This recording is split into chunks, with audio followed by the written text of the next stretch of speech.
सर्वांनी इकडे लक्ष द्या। गावातील सर्व शेतकरी बांधवांना विनंती आहे की आपण सेतू सुविधा केंद्रावर किंवा ग्रामपंचायत कार्यालयात जाऊन आपले शेतकरी ओळखपत्र क्रमांक तयार करून घेणे। भविष्यातील सर्व शासकीय योजना या क्रमांकावर आधारित होणार असून त्यावर त्यांचे लाभ भेटणार आहेत। करिता सर्वांनी लवकरात लवकर हे काम करून घ्यावे।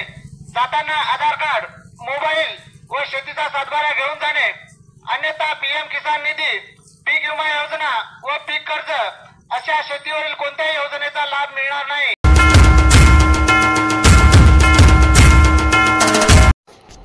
महाराष्ट्र शासन कृषी विभागामार्फत सर्व शेतकरी बांधवांना कळविण्यात येते की ॲग्रिस्ट्रॅक फार्मर आयडी काढण्याचे काम आपल्या महा-ई-सेवा केंद्रावर सुरू असून आपल्या शेताचा सातबारा उतारा आणि आधार कार्ड व आधार कार्डशी लिंक असलेला मोबाईल नंबर सोबत घेऊन जावे।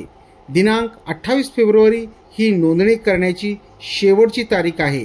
तरी सर्व शेतकऱ्यांनी आजच आपल्या जवळच्या महा-ई-सेवा केंद्रावर जाऊन आपले फार्मर आयडी कार्ड काढून घेणे, अन्यथा आपले पीएम किसान योजनेचा लाभ बंद पडणार आहे व अन्य शासकीय मिळणारे सर्व लाभ मिळणार नाहीत।